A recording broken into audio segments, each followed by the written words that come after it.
Welcome, everyone. We'll just wait a minute. I'm just letting everyone in right now. Hope everyone's enjoying their Tuesday morning or Tuesday afternoon, whatever time you're in.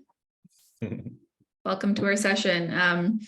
So today we're going to be talking with Bocar, the Forum Ventures MD, our managing director here, about founder-led sales, go-to-market strategy, growth strategies, and overall like pitfalls to avoid, and things that you can think about as you're launching your products or selling your products, or even if you haven't started your venture yet, if you're just starting to think about how you can start identifying your customers and how to start selling to them.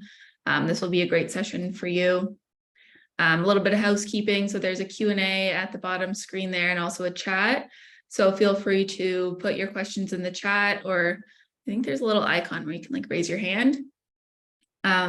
We'll do our best to get to as many live questions as possible. Bocar will do a quick intro on the topic, and then we can go from there, and you can come off mute, ask your questions live, and then we'll have more of an interactive, collaborative discussion here.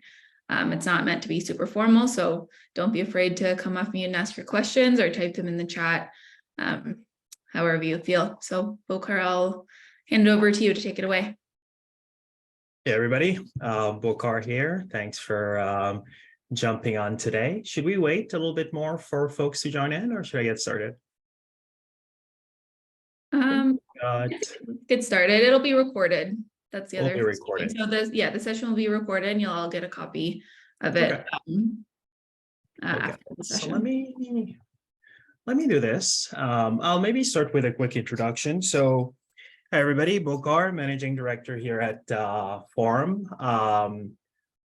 So what I plan on doing today, and I'll kind of do a bit of an introduction in a bit, but just to kind of set some expectations. There's a few questions that came in. So there's already a few topics that we've identified as part of this session that we'll touch on. What I wanted to do for the first 10-15 minutes is really start with a bit of an overview of some of the most common pitfalls that I see founders make when it comes to sales and go-to-market, going from 0 to 1. And I think it's going to be actually a good basis for the remainder of the conversation. So I'll cover that really quickly. Maybe for that first 10-15 minutes, hold your questions until the end, because there's quite a bit of material to go through.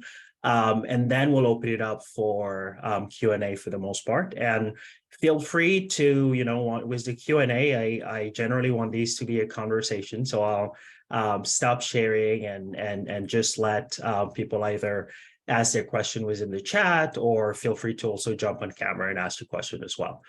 So without further ado, let me actually do this just to make sure that the technology is working here.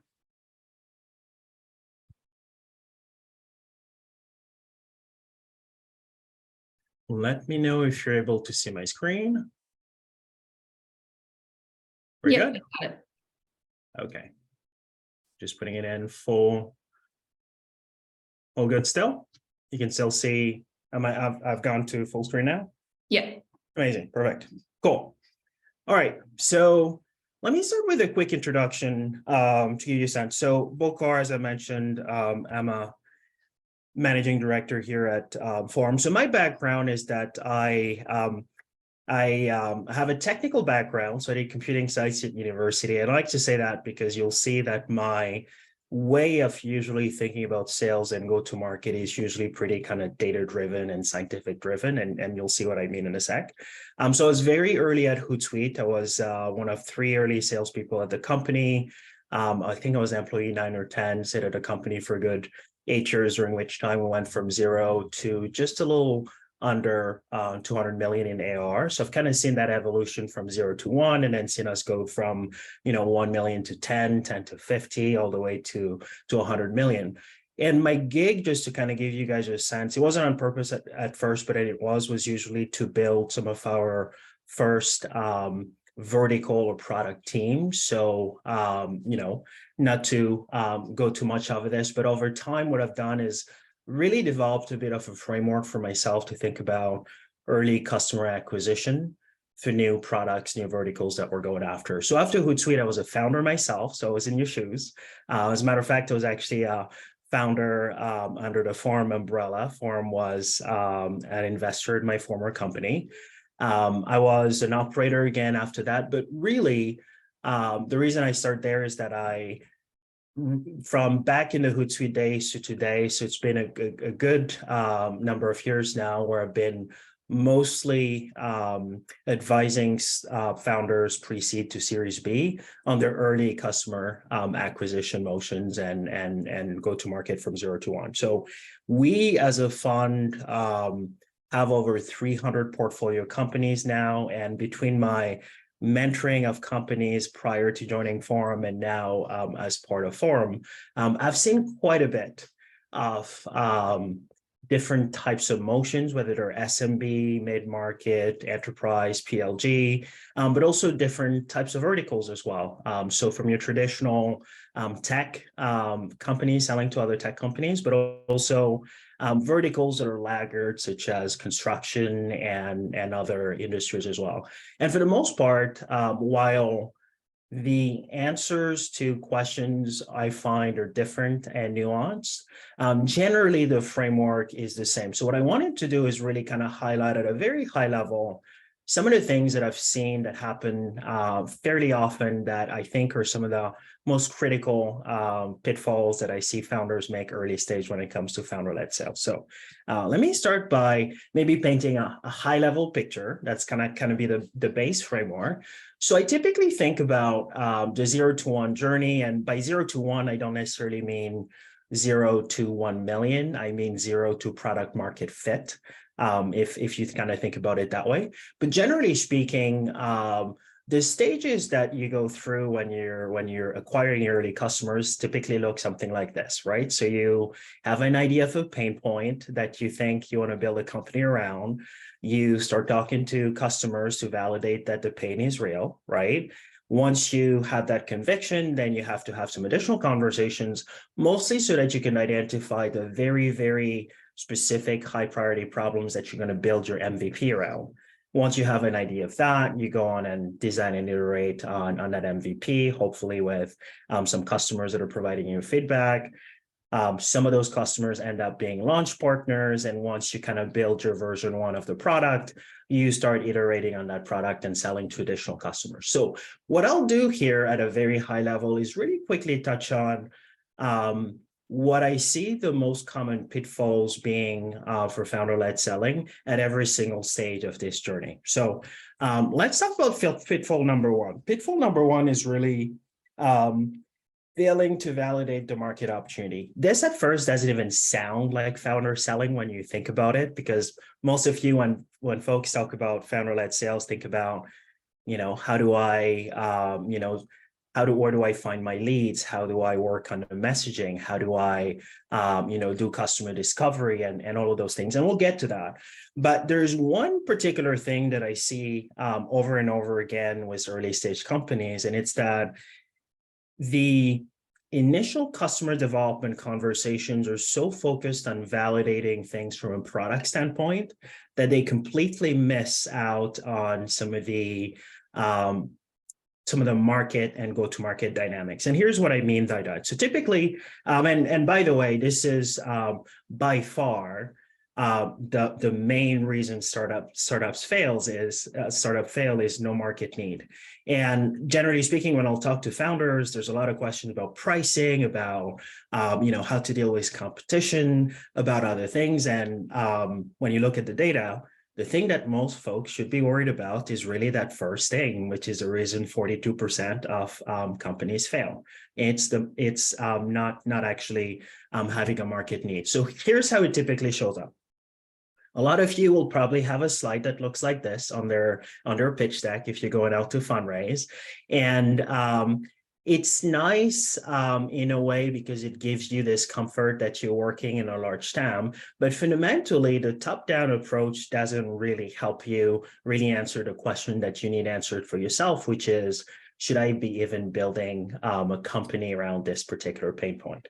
So at a high level, we already know that in order to create economic value, the number of customers, regardless of the model, is really one of the critical factors when you're identifying a pain point and really thinking about whether you should be building a company around it.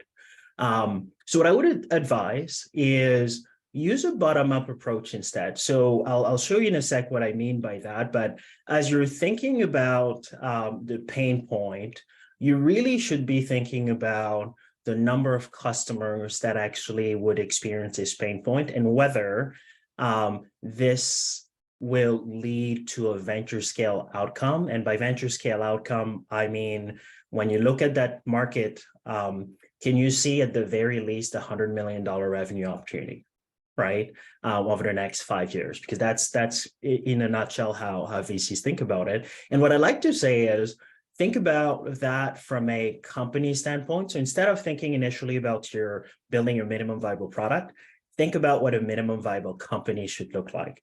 And the way you do this, and by the way, I'm going really fast on this. I will share this whole deck with you all a little bit later, but I really just kind of wanted to use this as a basis of some of the questions that are coming up later. So use a bottom-up approach instead. Why do I say that? Because it enables you to actually come up with the right assumptions when you're building your market map and the right sizing of your market opportunity. So once you identify the pain point, think about the number of customers that would actually experience that pain point very acutely, then go ahead and think about and calculate what that market size would look like. Generally speaking, one of two things happen when founders go through this exercise.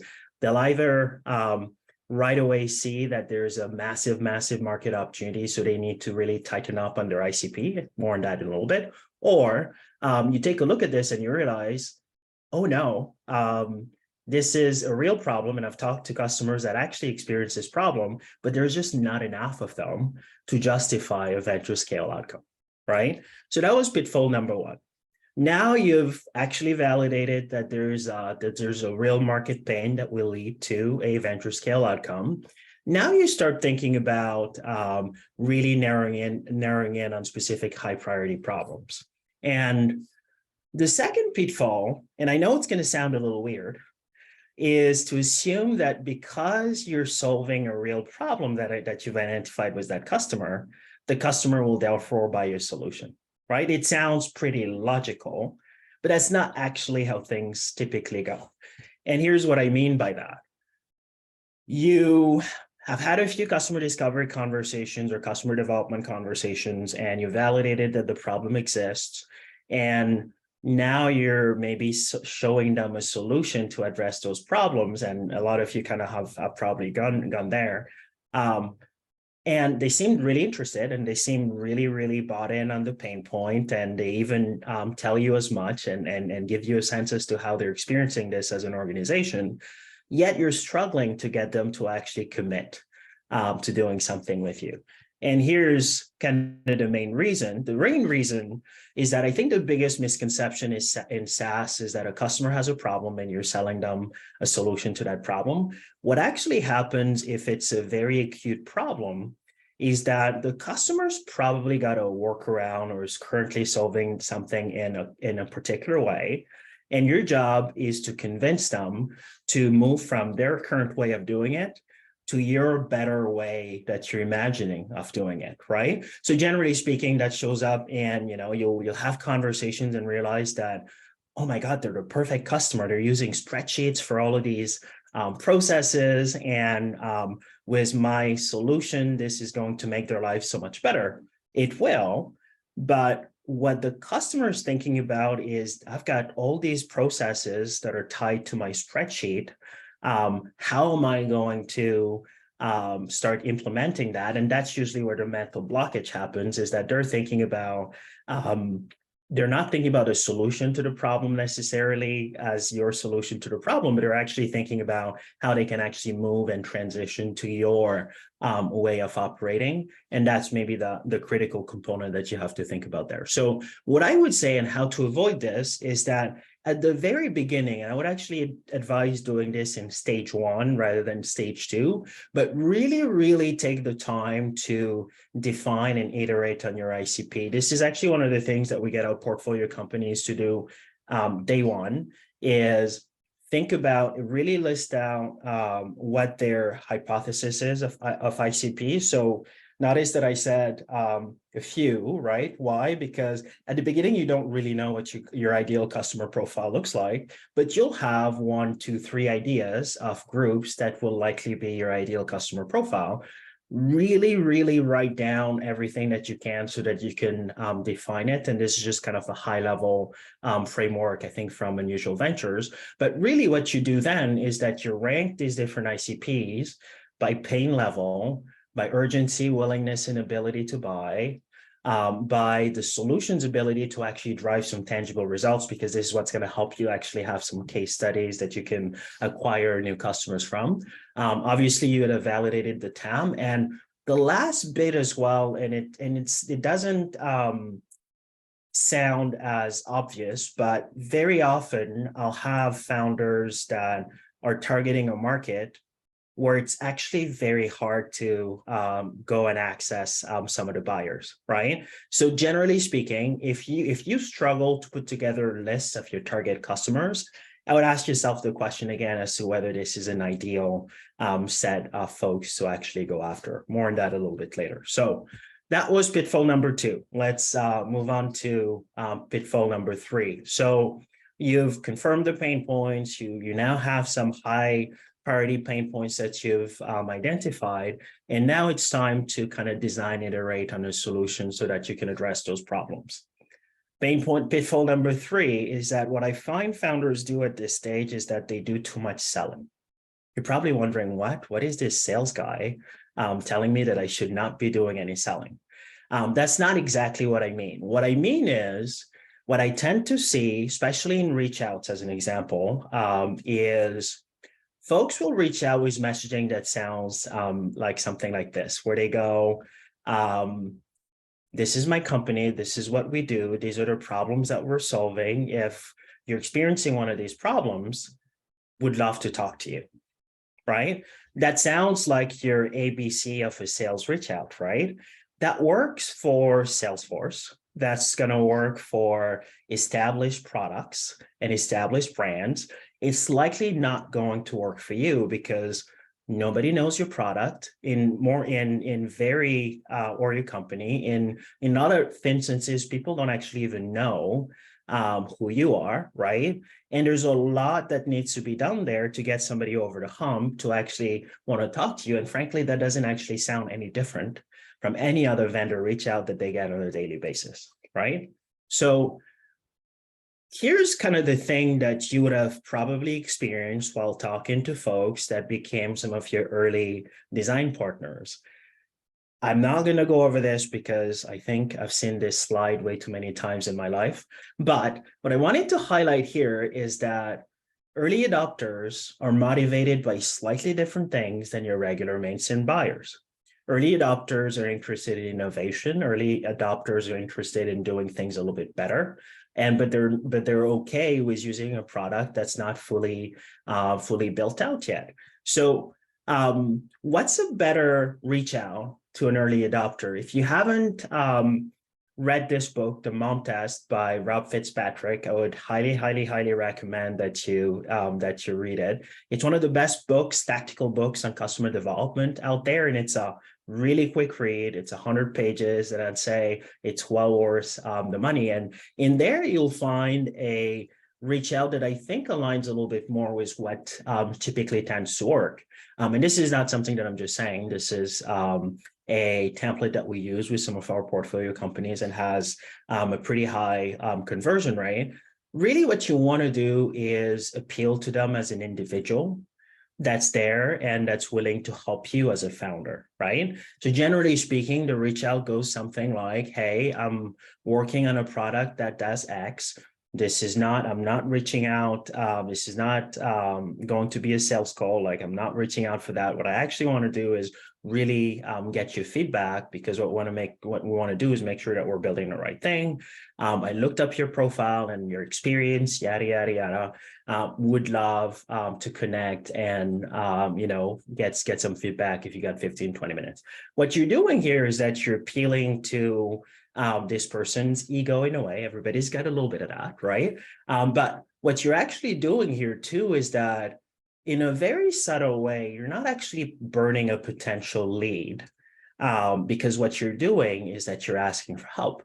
So what tends to happen as an answer to this reach out is either the person has the capacity and time to help you and they'll tell you, or they don't, in which case they'll likely just ignore the message. It's very, very rare that in a message where you're sending somebody, when in an email when you're sending somebody a note saying, help me, they don't say no, because nobody wants to be that person, right? So this is just kind of just the one little trick that I would share with you is throughout the process, what you typically do in a sales motion where you already have a product and proof point and a brand is very different from what you would actually need to do when you're going 0 to 1 and don't have a product, don't have a brand, and don't actually have that initial equity that you've built with some initial customer reach out. So that was pitfall number 3. Let's go into pitfall number 4.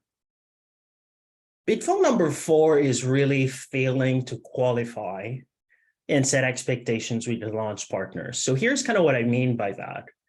Generally speaking, what I find is that founders, provided that you've done kind of all of the things, and now you're at a point where you've iterated with on some mockups, and you've got like your Figma ready to be coded, right? And some of the customers that you thought were the most engaged and experienced a pain point in a very acute way are some of the customers that you likely want to convert to launch partners. And half the time, what tends to happen is that it's actually very hard to get them to commit to becoming a launch partner. And or what actually happens more often is that they'll tell you that they'd love to, right, become a launch partner, but then it keeps dragging on, right? They'll say, yeah, would love to do this, but then there's a lot that happens internally within that organization. So sometimes it drags on to a month, 2, 3 months, and you're there and you're really wanting to build your product so you can start iterating. So here's what I would advise you do. So a typical sales process is not really going to work for this. And a typical sales process is you do your kind of thing, and then you go and ask customers about their timeline, and then set things up around their timeline. What I would actually suggest that you do is the exact opposite of that in terms of your timeline. And what I mean by that is instead of coming to them and saying, hey, would love to have you as a launch partner and letting them run the process, the way in which I would position it would be, provided you had the conversation. So you had a first conversation about, hey, would love some feedback, and it provided you with the feedback. Then you had another conversation where you went, okay, we've kind of designed something on Figma, would love to get your feedback on that as well, and they provided feedback. Then you can have a conversation where you go, hey, so we've talked to 40, 50, 60 customers so far. And by far, I think you're one of the ones that provided some of the most insightful feedback. And also there seems to be an alignment here. It seems that in your organization, this is something that would work out. We're actually going to market with a few launch partners in Q4 of this year, right? And I would love for you to be one of the 5 or one of the 10. So you're creating a little bit of FOMO, right? Is this a timeline you think you can make work, right? So it's a very different positioning. So I'm not telling you come in and do this thing. I'm literally telling you my timeline for launch and asking you whether this is something that you can make work. And a couple of things will happen then.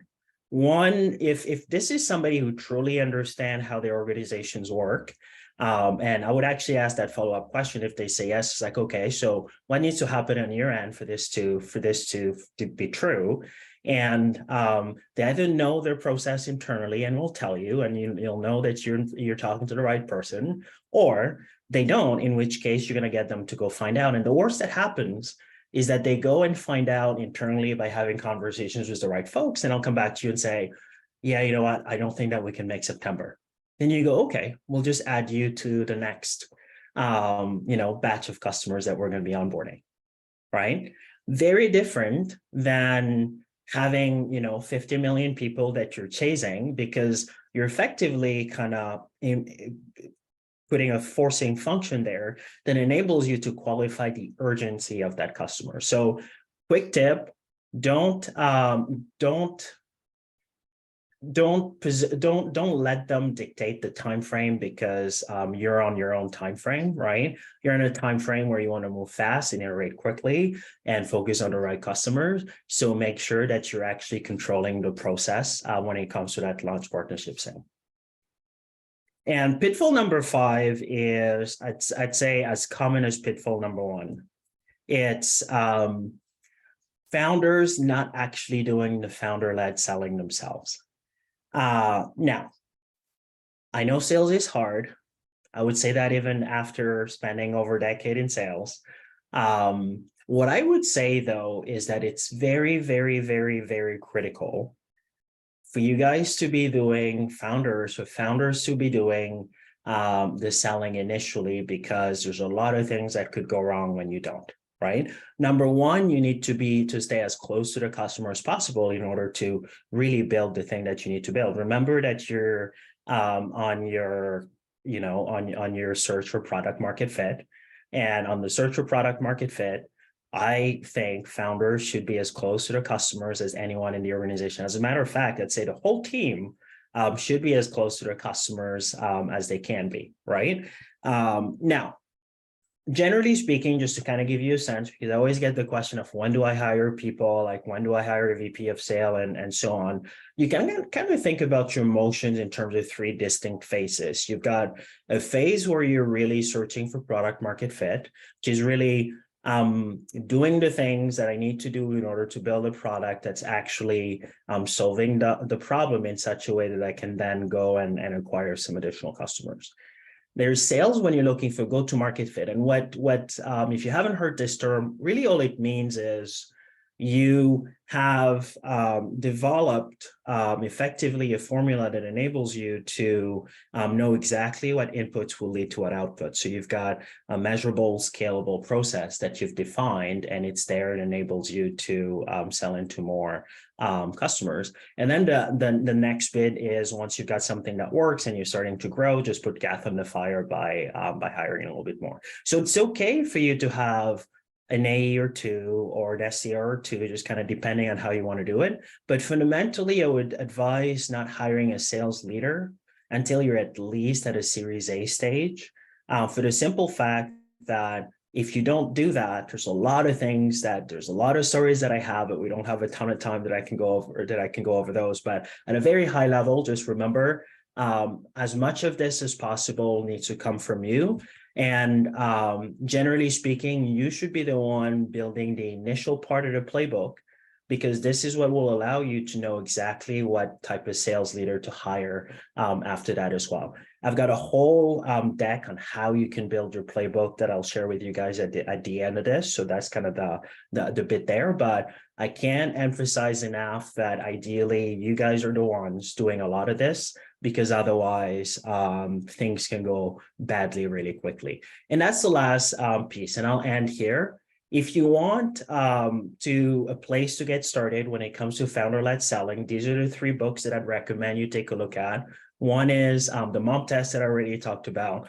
2 is Founding Sales by Pete Kasenji. If you haven't seen this book before, it is probably one of the best tactical early stage go-to-market handbooks out there. So really, really highly recommend that.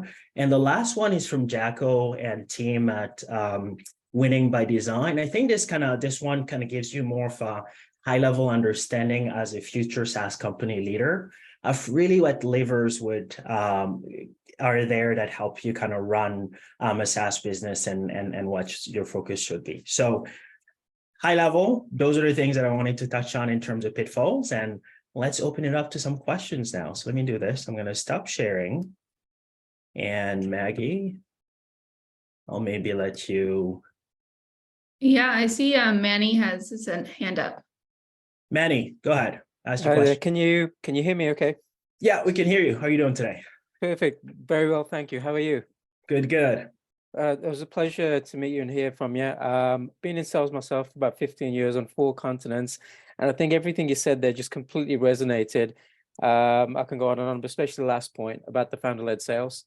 So like, yeah, it's huge because so often it's built something, got some initial MVP here, hire somebody, now you go do it. No. That's not how it works. Not how it works. So thank you for that.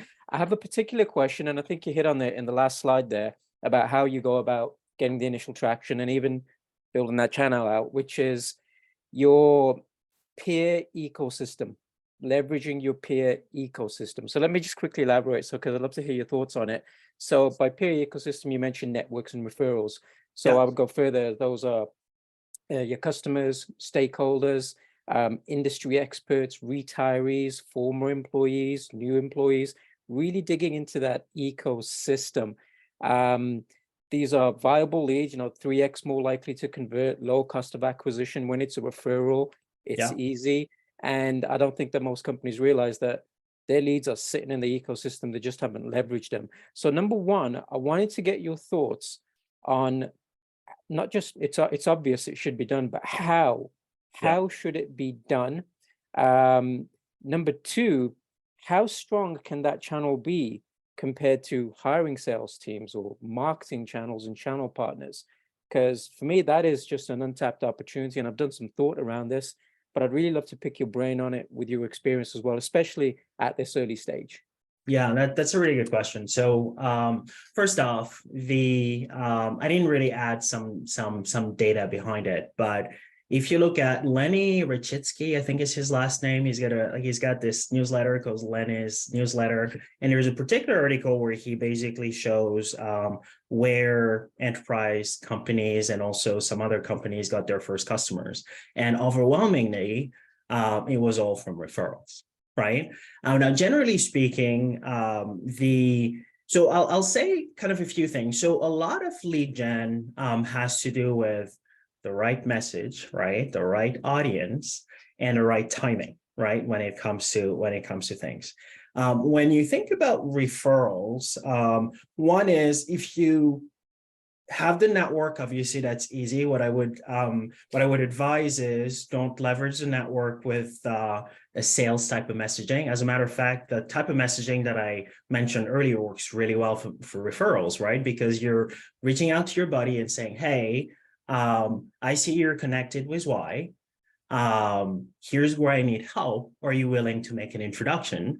It's a lot easier for me to make that introduction rather than if you came to me and said, hey, I'm trying to sell your buddy X, right? Can you make an introduction? That's not actually as comfortable as if it's just kind of somebody seeking feedback. So even if you've got the network, what I would encourage you to do is actually like really think about the messaging.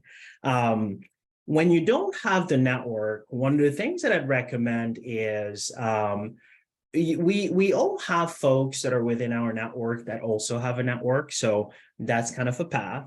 But you can be, and this happens sometimes where, say, you're a founder that's building in the prop tech space, but you don't initially have prop tech experience. Here's one untapped source of referral that I think that a lot of people don't tend to think about. Salespeople are really great will always answer you because it's their job to be online. But generally speaking, for example, say you're selling into construction tech, you can think of Procore as being a company that has quite a bit of an imprint within construction tech. Talk to Procore reps. about first off, they could probably provide you some great advice on how to sell into these accounts, but also generally speaking, they are really a good source of referrals as well, whether it's directly to those folks or to folks that can probably refer you as well. So what I would say is, and there isn't really like a magic solution to it there, Manny, but what I would say is the messaging matters the most, and the messaging has to be about seeking help. And two, really just kind of map out what your degrees of separations are. And what I mean by that is try to connect with individuals that can connect you directly with the folks there. And sometimes it's operators within other companies, but I think the biggest source that people forget is other companies that are not competitive to you, that are rarely selling into those organizations. Those are great places to go, because the incentives could potentially even be aligned if you've got a partnership channel thing there that you set up a little bit later. I agree. And just to finish off on this, because I want to hear from the others, would you even go as far as at the early days, and I've implemented the strategy, it's worked, but offering a 7.5% commission? Because let's face it, if you hired if you're a SaaS company, you're paying 15-20% to your team. So now you've got that direct referral. And if I'm someone who knows a ton of people in hospitality and HR space, and I like these platforms, I'm happy to refer. Just give me 7.5%. Would you say, hey, in the early days, just if you like our product, like what you're doing, and I know you're connected to our decision maker, I'm happy to offer you 7.5% for anything that secures? Would you say that's a good strategy there? I can tell you've been in sales, and I'll say two things about that. One, yes, it's a very good strategy, because fundamentally, if I'm a rep and I can get a commission from just referring some of my book of business to somebody else, then I'll take that 7.5% anytime. What I would say from a founder perspective is that it might sound like a lot, but remember, you're not optimizing for margins. It's going 0 to 1, right? The cost of acquisition is something that you really optimize once you're moving towards go-to-market fit. But initially, even in go-to-market, it's okay to do things that don't scale. Product founders do that all the time. It is okay to do something that doesn't scale from a go-to-market standpoint, going 0 to 1 as well. Love it. Great. Well, thank you. Appreciate that, Bocar. Awesome. Okay, we have a couple of hands up, but I'm just going to go one in the chat. And Bika was asking, what are some ways you can outsource top of funnel leads at the early stage? So we already kind of talked about one, right? Generally speaking, just to be, I want to be careful here as to how I answer, because I don't actually think that you should outsource your top of the funnel stuff initially as well, right? And really what I mean by that is, if you have the confidence that you've got the ICP down, right, and you've got the confidence and validated that you've got the messaging down, then it's okay to have somebody else do it. So typically as a founder, once you get to a certain point, maybe you don't have capacity to be doing the lead gen yourself, and maybe at that point hire an SDR or two, but really what they're doing is lining up calls for you, right? The outsourcing bit, generally speaking, early stage 0 to 1, and even 0 to, I would say, Series A, you want to be careful with that for the simple fact that, one, you don't have a brand yet. So I see sometimes folks that hire external outsourcing agencies to do some of their early lead gen, and it is very, very critical as an early stage company that you control the message. And it's one of those things that I've seen gone wrong so many times that I would actually disadvise against it. Now, that doesn't mean that there aren't things that you could be doing to create a large top of the funnel at the early stage. I see engineers sometimes are very successful at putting together thought leadership pieces about deeply technical things that interest a certain amount of people, and those are the folks that go there. But as a rule of thumb, what I would say is that, generally speaking, and it sounds counterintuitive, early stage, what I see a lot of founders do is take a message and spray and pray and reach out to a broadest group possible because they want leads.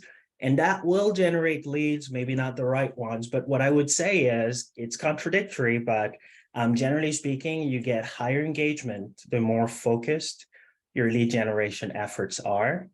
which generally means less top of the funnel and just more really actually thinking through the messaging and the right audience and reaching out to those folks with the right cadence. Awesome. So I think next we have Evgeny. I'm sorry if I butchered that name. Hey there, this is Evgeny. Hey, Bocar. How you doing? Thank you for making this. I'm doing great. Thank you. Thank you for making time.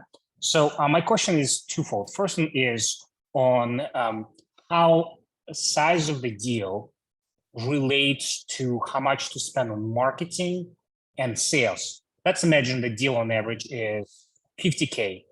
You know, at early stage seed, pre-seed to seed, how much of in the ballpark we should be spending marketing versus sales? And I have a quick follow-up question on that afterwards. Yeah. So good question. So I'll answer with the benchmark and I'll answer with the how to think about it, right?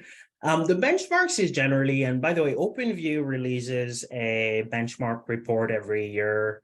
So go on there and take a look where they kind of break down by stage where people are spending the money initially, right? So it breaks it down to about 20 to 30% on sales and marketing, some for founders, and generally speaking, when you're early stage, about 50% of your funding or your capital goes into engineering or technical resources. And then as you move along, the numbers start to become 30 across the board for the most part, right? That's just kind of a high level benchmark. Here's the critical thing though. There's a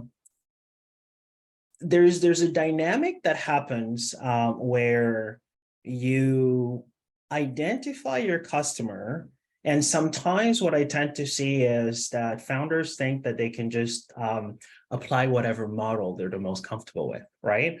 So often it's, oh, I love PLG, so that's what we'll do, right? Or I love this other kind of motion, so that's what we'll do. The reality is the model that you adopt is has to align with how your ICP buys, right? And it sounds obvious, but what that means is, and I can now give you some pointers, generally speaking, if you're applying PLG, your ACV needs to be typically between 0 and 5K, right?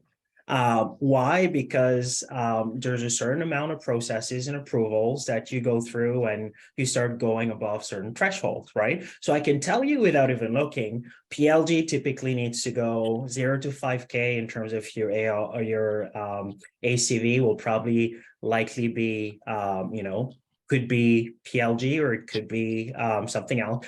Usually it can't be like a direct light sales motion, because if you do the math, you can't really afford to have a sales team unless your ACV is above 5K. That's just basic math. If you do the math, looking at how much you actually have to spend on sales leaders, so on sales folks. So with a light touch, and by light touch, I mean a one-touch process. So lead qualification, one person does the sale from beginning to end. Typically, you're between 5K and I would say about 15K-ish, right? Once you start going above 15K is when you can start actually, let me increase that to about 30. Once you're above 30K is when you can start actually thinking about even having a two-touch process where somebody qualifies and somebody else closes.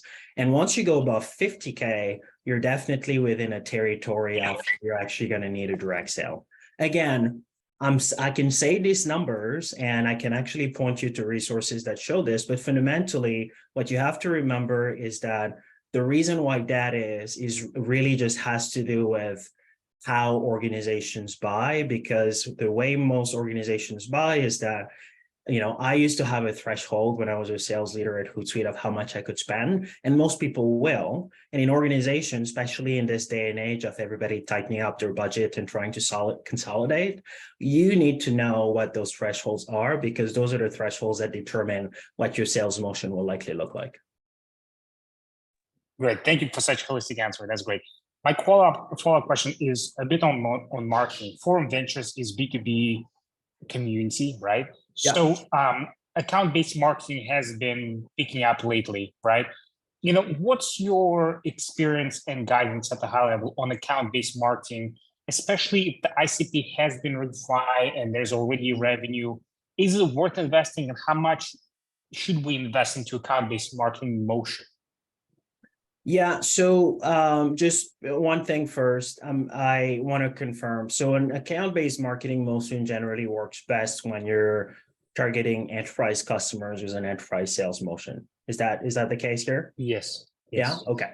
So you're targeting enterprise customers with an enterprise level ACVs, then that works really, really well because it kind of aligns with how you sell into enterprise, whether it's a direct motion where you sell them 100K deals, say, out of the gate, or more of a land and expand motion. What I would say is, generally speaking, again, your marketing spend will be about 20 to 30% off, just depending on your model, right? And if it's your main strategy, if you're early stage, typically you don't want to have more than one strategy, is what I would say, generally speaking, right?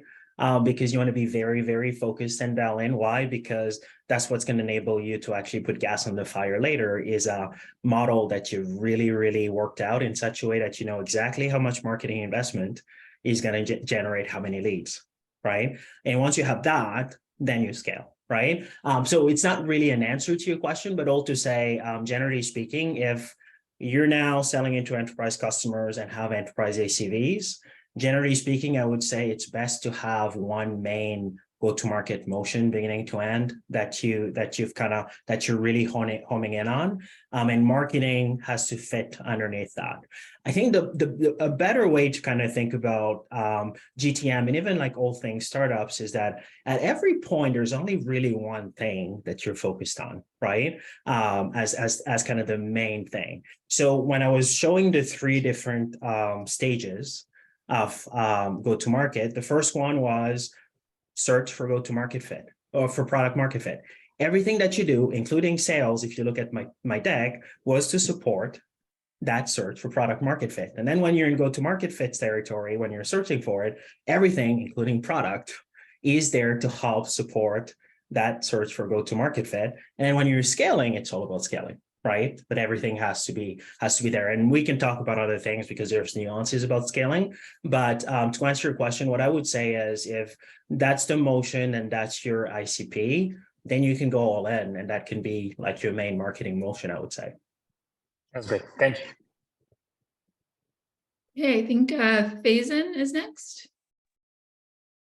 Vincent? Hey, Faison. Faizan Hey. here. Hey, Bocar, good to see you again. Got a quick question for you. So, how should entrepreneurs just starting off build a community around their product or the problem, or maybe a different problem, but it kind of has the same audience for your product or future product? We've seen Reddit, we've seen Facebook groups, we've seen Discord groups in crypto and so on, or other products as well. How would you advise like a step-by-step process of building that? Yeah, so that's a good question. So I'll preface this by saying that I'm not as well versed on community building. I've kind of mostly focused on enterprise sales and PLG, right? Community building happens quite a bit with PLG motion, especially when you think about developer platforms as an example. That's kind of usually a motion, is that where you're building a community. What I can tell you is maybe a couple things. One is the when to do it, right? And the why you're doing it. I see a couple different places where this happens. The first place this happens is, say you're running, say it's like an open source software, or it's a product that you know will be like a PLG product. Initially, the reason you're building a community is that you're building it as a top of the funnel exercise in order to kind of identify the customers that should be your early customers, right? That's one motion, and that's a very different type of community building. And generally, when you build that community, it's built around a specific kind of deep problem that community resonates with or wants to solve, right? So in the early days of 0 day, as an example, in cyber, there's some communities that were there talking about how to potentially kind of do this and implement this with an organization. There's that bit. But the bit that I think you want to think about is the bit around really building a community that's there to not just act as a lead funnel, but acts as a community where folks are helping each other out. Especially sometimes you can actually build a community where folks are helping each other actually use your product and actually talk about the product, which is a different game. So all I would say is when it comes to community building, and we've got a great community person in Danny and our team that I'm happy to put you in touch with, but at a very high level, it really has to be, community design really has to be about really deliberate about like what you actually want that community to be doing for you, right? And that's initially how you kind of design that community, because there's building a community that's there for lead gen is a very different exercise than building a community that's there for customer success, as an example, right? And if you don't define it, you could end up with a bunch of people that are just, not actually a community because everybody's in there for a different reason. And you actually have to be deliberate about how you design your community. Yeah, makes sense. Thank you. Hey, Vincent, you're next. Just a quick time check. So we do have about 10 minutes left, but if we don't get to your question, type them in the chat or in the Q&A, and I'll make sure we have a document with all of our FAQs and we can answer them for you, and then I'll send that over shortly. So Vincent, take it away. How you doing? Thanks for having us.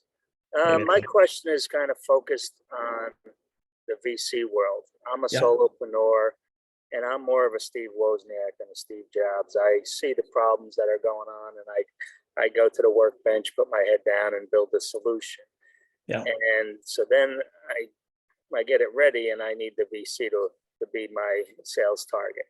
And in your slide, you talk about that familiar chart where the innovators, that are the first adapters go with the new innovation that's not yet proven.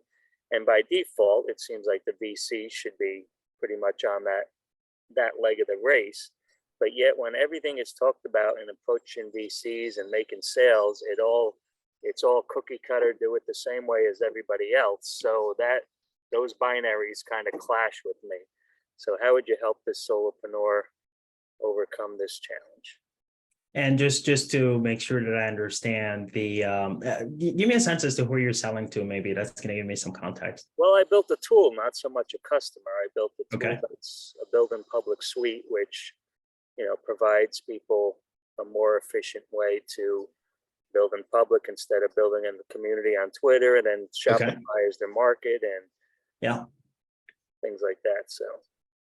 So here's what I would say. So say you're a very technical founder, product founder. I'm just going to expand on your question a little bit just to kind of set the stage. The go-to-market and selling motion is something that's completely new, right? As an example, right? Here's the first thing that I would say. Generally, early stage, 0 to 1, again, if you were to ask me, and remember I'm saying this as somebody who's been a sales leader, whether the best skill to have is product or sales early stage, I would actually say product. Why? Because that's kind of the focus. And generally speaking, your early sales conversations, and I'm saying quote unquote, are closer to the type of conversation a product manager would have with a customer than an actual sales conversation, right? Which is why I was describing the process earlier in terms of a launch partnership, because really what you're selling them is a partnership early stage, as opposed to trying to actually get them to sell. So I'm going to separate out 2 stages. There is a stage where you're really doing the product thing, which is the product manager thing, which is really, having conversation in depth about, the problems that they have and think through some potential solutions and do that. And ideally, that's where you're targeting some of the early adopters for referrals and other things. And that shouldn't feel too much like a sales motion. It should feel a lot more like almost like a pull from the customer than a push from the customer. So you're actually targeting the right folks, right? But then there's a point at which you now built your product and maybe you've got 2, 3, 4 customers. And yes, at that point, you need to think about how do I go ahead and acquire some additional customers, in which case I would say it's actually okay in that case to hire some sales help, but generally that should come in the form of sales development representatives instead of actually hiring A's initially, because I'll go back to pitfall number 5. It is pretty critical that as you're building all the way to product market fit, that you stay as close as possible to the customer conversation. And that's one sure way of doing it, right? But generally speaking, I'd say up until product market fit, you don't really run like a traditional cookie cutter sales process, I would say.